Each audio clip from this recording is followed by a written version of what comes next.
Welcome to the IT Matters podcast, hosted by Opkalla. We're an IT advisory firm that makes technology easy for your business. Our vendor-neutral technology advisors work directly with your team to assess technology needs and procure the best IT solutions for your organization. On this podcast, expect high-level expertise from our hosts, plus experience-driven perspective from the leading experts on topics like AI, cybersecurity, industry-focused IT solutions, strategy, and more. Now, let's get into today's discussion on what matters in IT. And welcome back to the IT Matters podcast, hosted by Opkalla. At Opkalla, we help IT teams understand the busy marketplace of technology, strategy, and services with a data-driven approach. And on this podcast, we invite technology leaders to discuss the challenges facing the modern IT department. My name is Keith Hawkey, technology and podcast host of Opkalla. Welcome to the IT Matters podcast. Today's episode is going to be a little different in a good way because we're going to challenge some of the assumptions that have become pretty standard across the cybersecurity industry. We hear all the time, more spend, more tools, more complexity, but at the same time, breaches aren't slowing down. And I think a lot of the technology leaders are starting to ask a simple question: are we actually getting better or just getting busier? I'm joined today by Michael Irwin, CISO for Odyssey Logistics, who brings a perspective that I think cuts through a lot of that noise. Michael has spent time inside environments where the stakes are real and the constraints are real and the decisions aren't made in a vacuum. And he's not afraid to call out where he thinks the industry might be getting it wrong. And in this conversation, we're going to get into where cybersecurity investment might be missing the mark and how to think about trade-offs between operational friction and real risk, and why it matters when you don't have enterprise-level budgets or resources. Michael, welcome to the IT Matters podcast. Thank you for having me.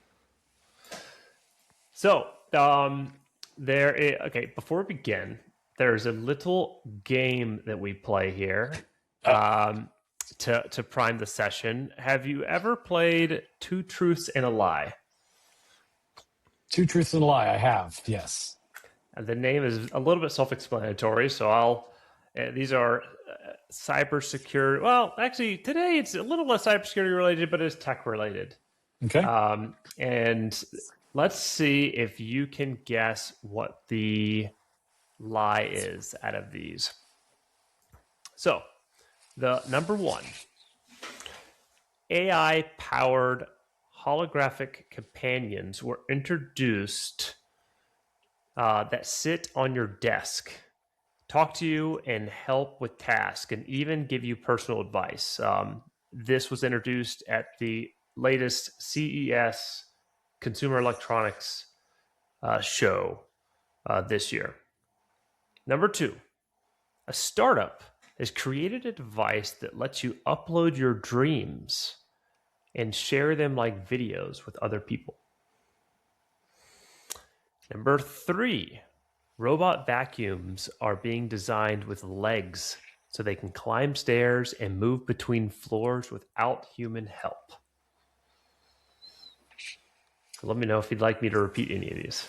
Well, I'd say in this day and age, anything AI related is perfectly feasible that somebody's selling a product with it, right? So I don't want to go towards that one.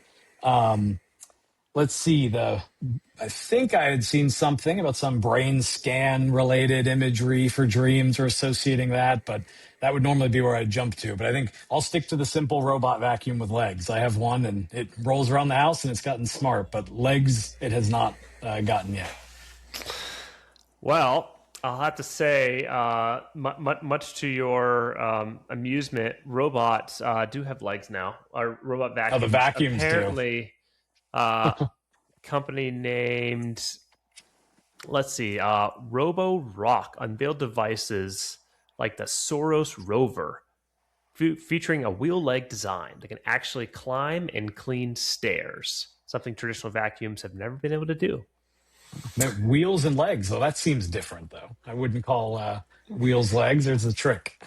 Oh, maybe it was. Maybe it was a That's little all bit of a right. trick. And in addition, the gaming component company Razer has come Mm. out with an AI-powered holographic companion that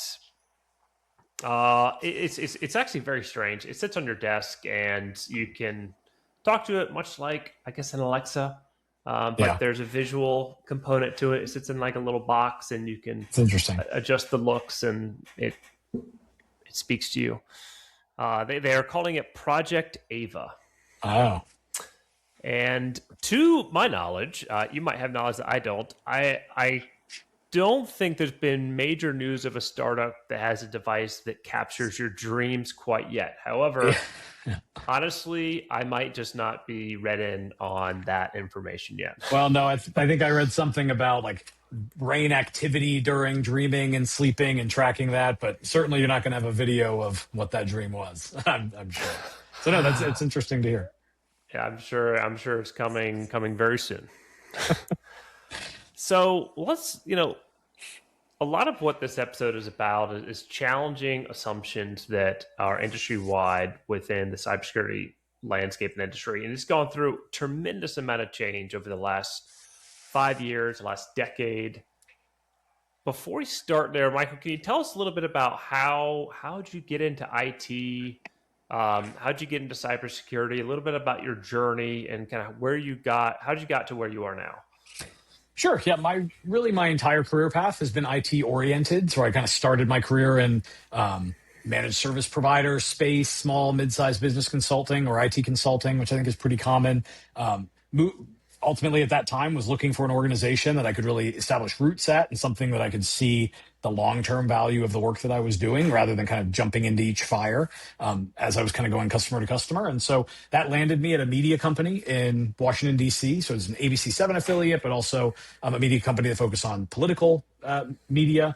And I started with them kind of as a consultant, as somebody that was helping during the transition of a previous employee, and just was able to find an opportunity there. And that was something that I kind of grew through the help desk space, really, and more IT generalist at the beginning, but the track of help desk management leading into IT director kind of roles, and then really building a cybersecurity program at that organization within kind of the efficiencies that we found within the IT budget allowed us to really align those two things.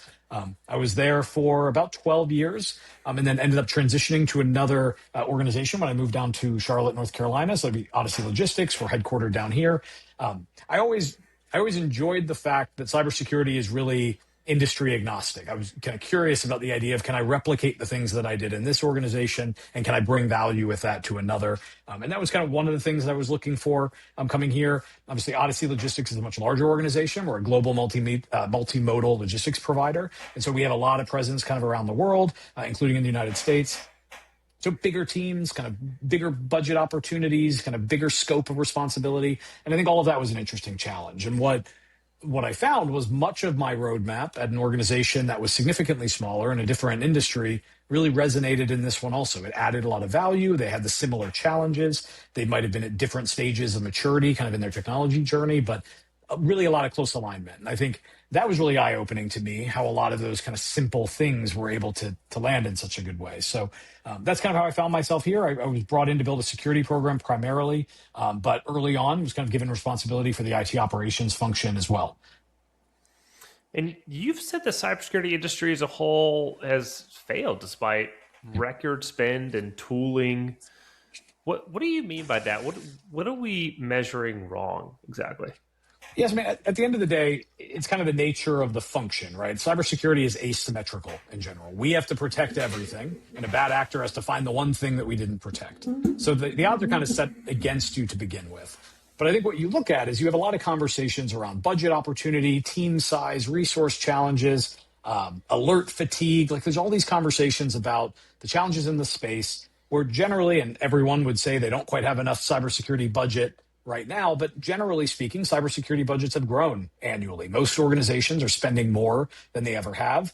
Most organizations are building cybersecurity departments or functions that maybe lived inside of an IT operation function historically. And so the function is growing. There is no shortage of tools and services in the space that you can buy to solve your challenges. And so you're spending more, you have access to more technology, you have access to more resources, but breach incidents grow and grow, right? And the breaches you hear about aren't at every small mom and pop shop, but they are organizations that might be ISO 27001 compliant. They might have a SOC 2 Type 2.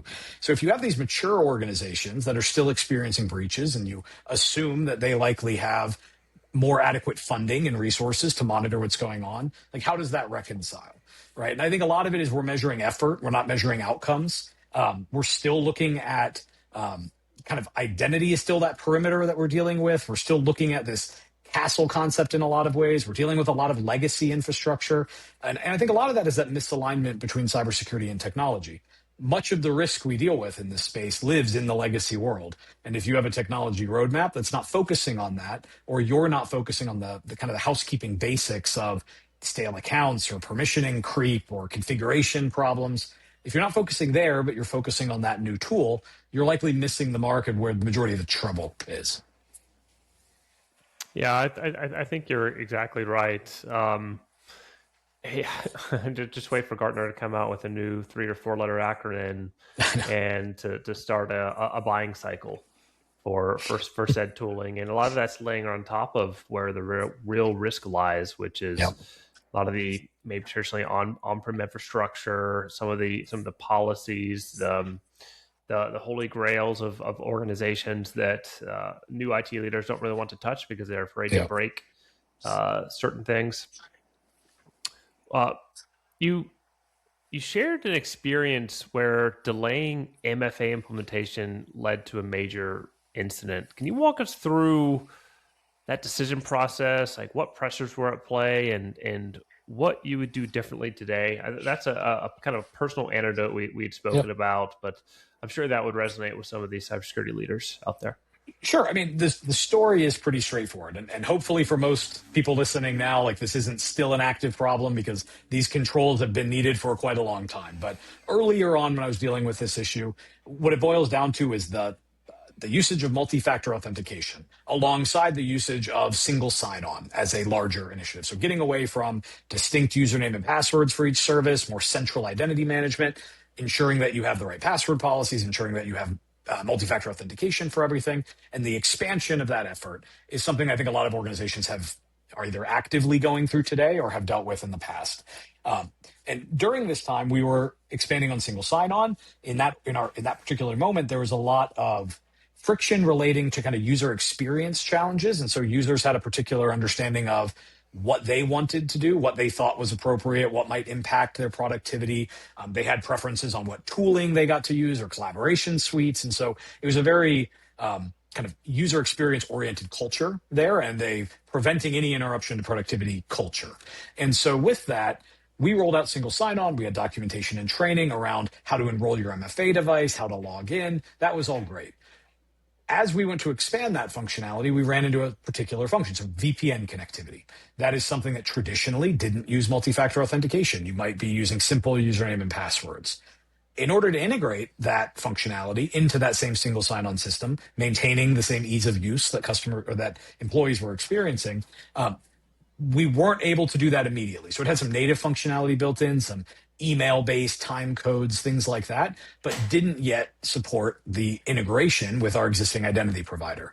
And so what we chose to do was say, rather than teach something else, rather than teach this new way of logging in, we're going to upgrade our firewall, we're going to upgrade that firmware, we're going to get that compatibility, and then we're going to roll out the way that we intended to. It's effectively looking for the perfect solution instead of progress. And in our case, that decision, which really was just a delay of a few months, ultimately resulted in a large-scale incident that required quite a lot of kind of effort and financial resources to remediate, and ultimately was handled all right. But it's one of those things that you have to kind of go back and think, if I had prioritized differently, would this incident have happened? I'm a big proponent of not looking back with the same sort of perspective and saying, you know what, there's something we did do that didn't allow an incident to happen. So when you flip priorities, you can't just say that it wouldn't have happened that way. That benefit of hindsight, I think, doesn't favor people in this space very well. And so I think that's one that I try to look back at, is whether I'd make the same decision. And in my case, I think the way I approach things today is more in a vacuum. It's more risk focused. It's saying, if the worst were to happen, what's the impact of this thing, this control that we're trying to impact? Really taking all of the other factors out of it and saying, what's the right thing to do first? And then starting to look at how you can kind of modify that and fit into a larger strategy. But when you're looking at something purely from the angle of satisfaction, I think you miss some of the signs of higher level of urgency relative to the risk you're actually dealing with. And those are great points, Michael. It actually flows into the same vein of other points that you've argued, that proactive disruption is much preferred than reactive chaos. I actually love that way of phrasing. Proactive disruption is better than reactive chaos, which is much of what an IT or cybersecurity leader is dealing with today.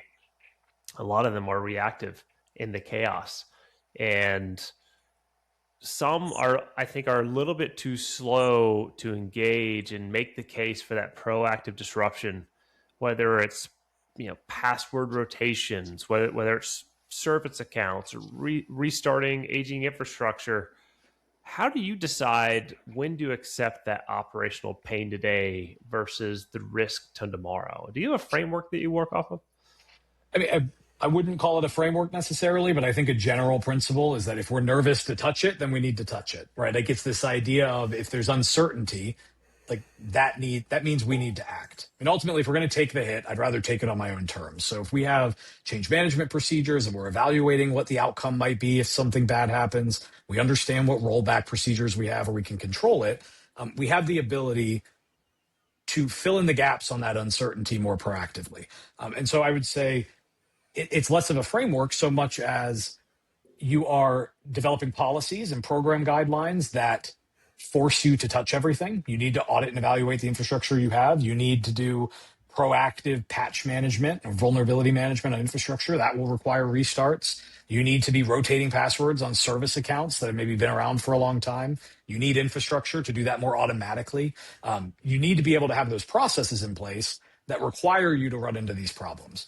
Because ultimately, when an incident happens, the first thing they're going to do is have you reset everything, every password in the organization. They might be accounts you don't know where they live, right? They're going to have you segment off areas of the network to avoid kind of lateral movement or sprawl. And if you don't know what infrastructure exists, you're going to have a hard time doing that. You need to install endpoint protection on anything you might be missing, or you need to give an incident response vendor access to see logging and material from all of your assets. If you don't know where those things are, you're going to have a hard time, right? So this element of understanding what your entire environment looks like proactively, even if it makes you nervous, it's always going to be a better solution than waiting for the reactive event that then you have to act. And I think most companies are generally weary of production impacts. They're weary of any business outcome that's negative. And I think part of this is just it's a messaging problem, a communication problem. If you're working with an executive team or a sales team or folks that are responsible for kind of customer experience, if they understand what that impact would look like in the worst of scenarios, it's better to understand why you're willing to kind of risk it a little bit more in the better ones. And obviously, the more you do this over time and track what you're doing, this problem starts going away. So really, this issue at its core is a legacy problem, one that comes out of programs that maybe aren't mature or haven't had that kind of formal focus, but it's a solvable one where you stop dealing with that same level of concern. And you've had exposure and working in a multitude of industries, Michael. Yep. And I can imagine that the receptive nature of making change, particularly disruptive change, can vary somewhat industry to industry. How does, referring back to cybersecurity, you've worked in both media and logistics environments. How does the threat intent change based on industry?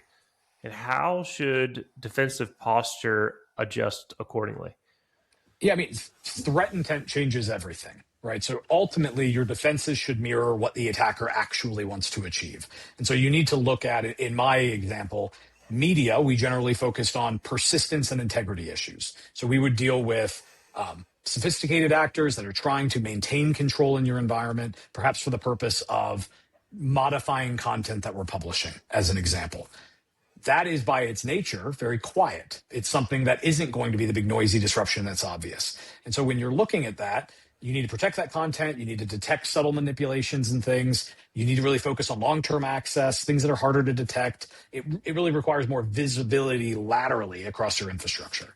When you look at logistics, I think it tends to be more financially motivated or disruption motivated. And so it's going to be louder. It's going to be more obvious. You might have an employee compromise of an account that you see negative effects of that same day. In media, you might have an employee compromise of an account that you see the effects of 6 months later, right? And so that nature of, I can't remember what the exact statistic is right now, but there's a very lengthy, multiple months period of time on average that it takes organizations to discover breaches. And a lot of that relates to what they're trying to actually achieve.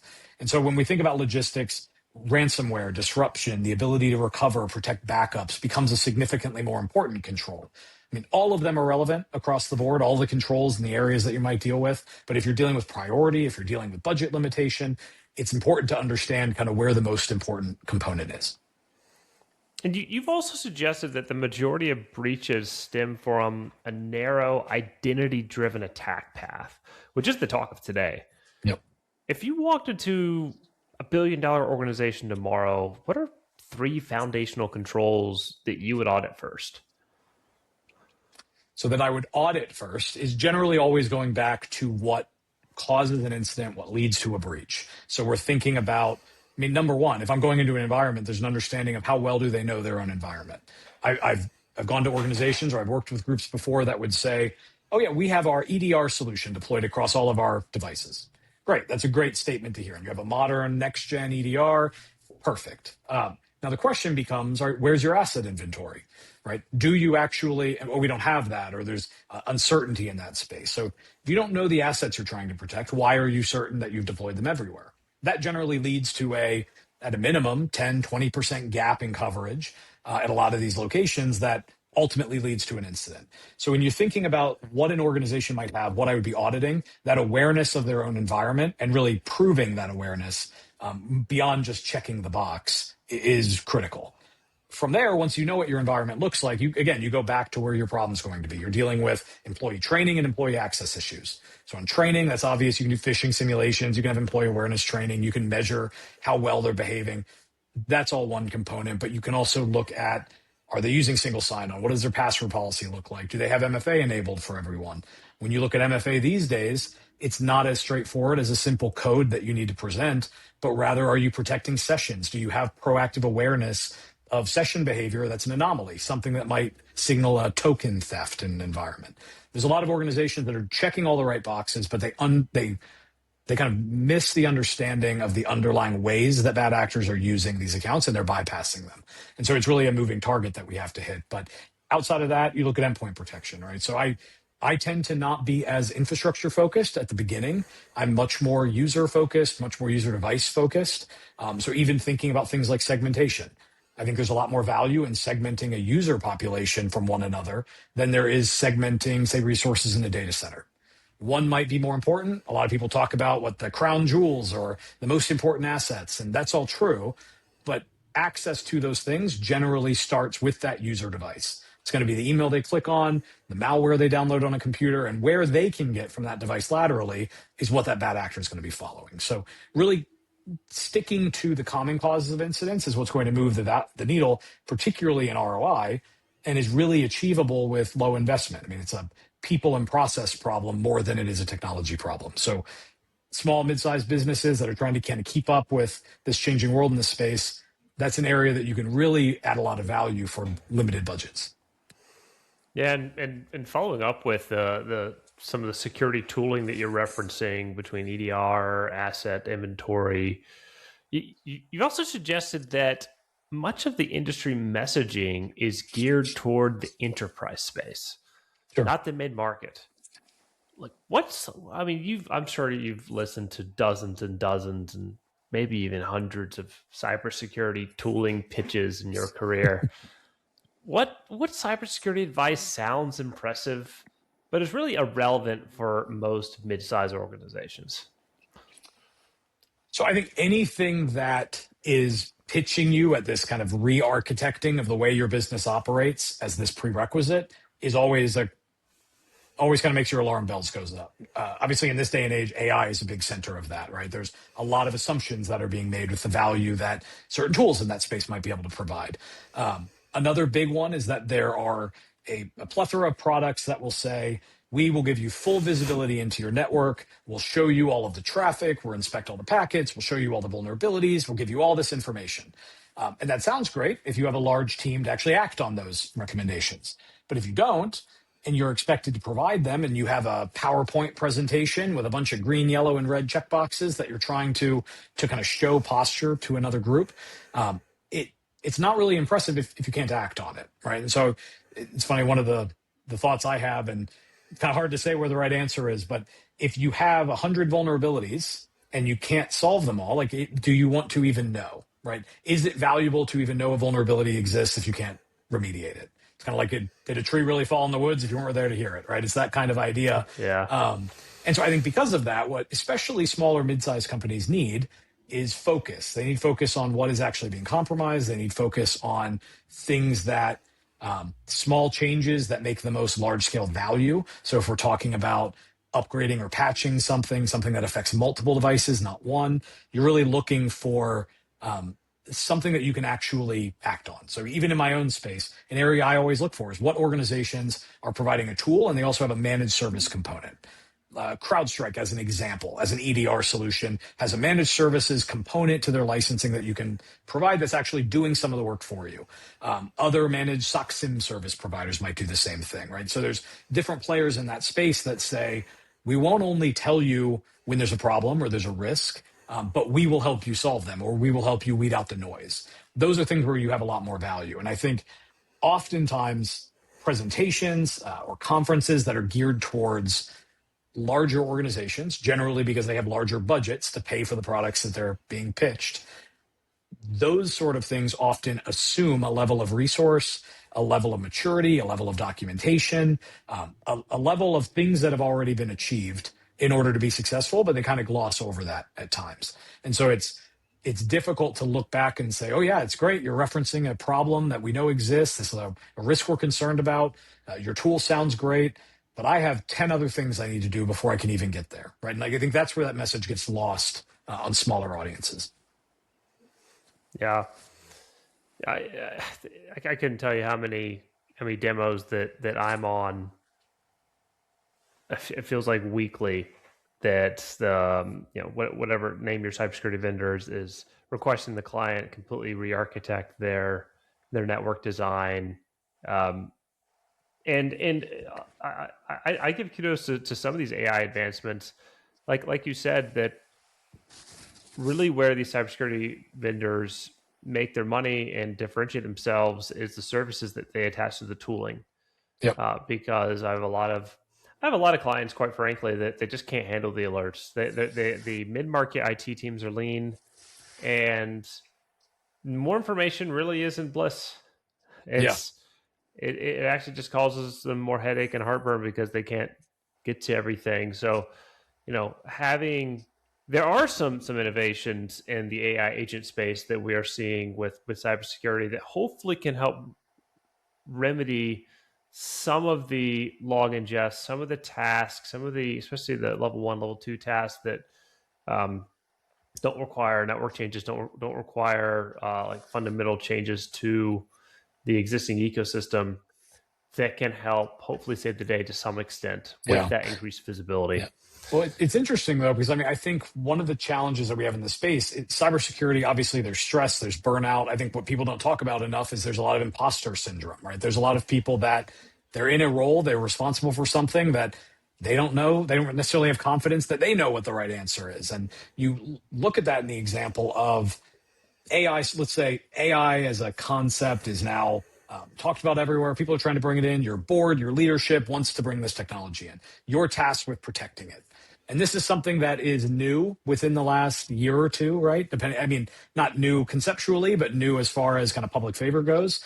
And so you're now tasked with not only understanding this thing that is new and everybody's trying to learn opportunities for, but also understand and articulate the risks involved with it, the potential gotchas, the configuration mismanagement, the how to do that in a safe way. And you need to do all of that at the same time.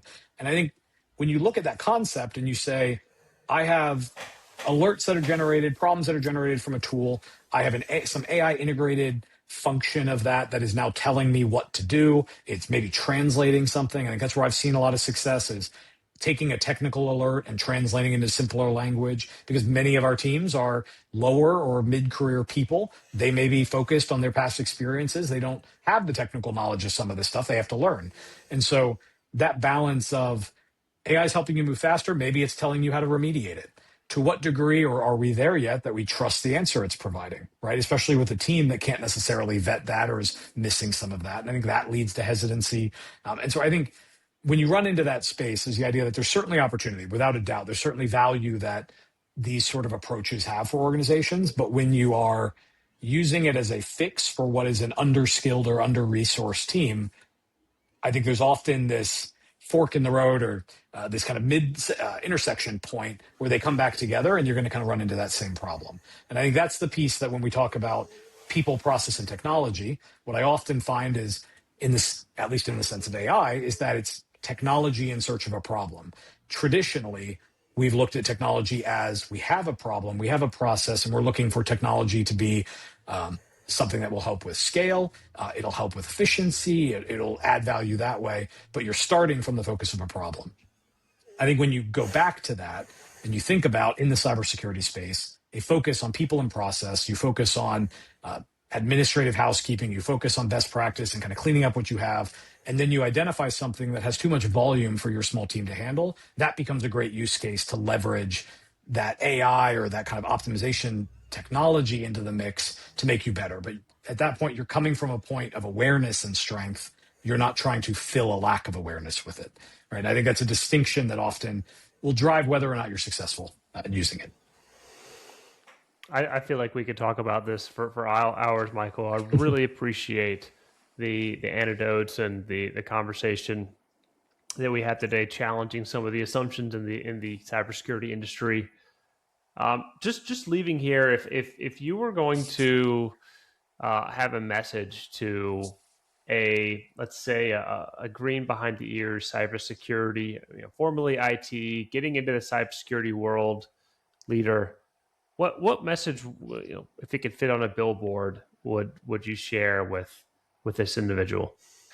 I mean, I think the main story is that you will be tasked with solving problems that you didn't create, and that's the nature of the business. And so what that means is there might be more than you can handle, but you can continue focusing in a methodical way, and you can always make progress, right? Whether it's small budgets or big budgets, if you have an understanding of everything that needs to be done and you prioritize and really align with the business based on where they are, kind of financially or economically, you'll be able to continue making progress. And what you really find is a lot more success with that same business seeking funding if you are understanding of the financial position they're in. So if you're in a lean budget year, that's the time to look for high ROI people and process work, right? If you are in a higher budget year, something that has a little bit more capacity for new tooling, maybe that's a good opportunity to look for those high value but higher dollar investments that you have.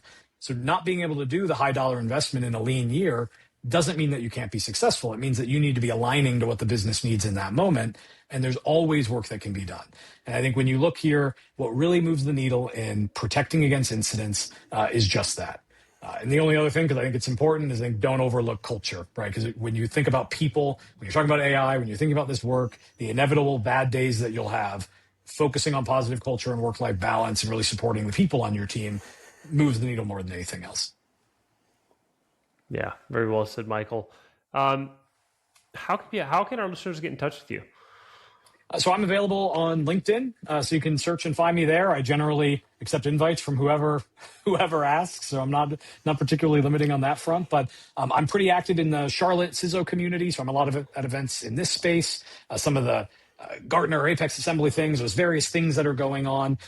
So I tend to be in those spaces. But yeah, always reach out, and I'm happy to chat. I do a lot of mentoring for individuals, particularly coming from kind of IT backgrounds or looking to get into cybersecurity. So I'm always open to chat if anybody wanted to speak about anything. We'll make sure to include that information in the show notes. Michael Irwin, Thank you immensely for joining the IT Matters podcast. Yeah, thank you. We will catch you guys next time. All right, thanks. Thank you for listening, and we appreciate you tuning into the IT Matters podcast.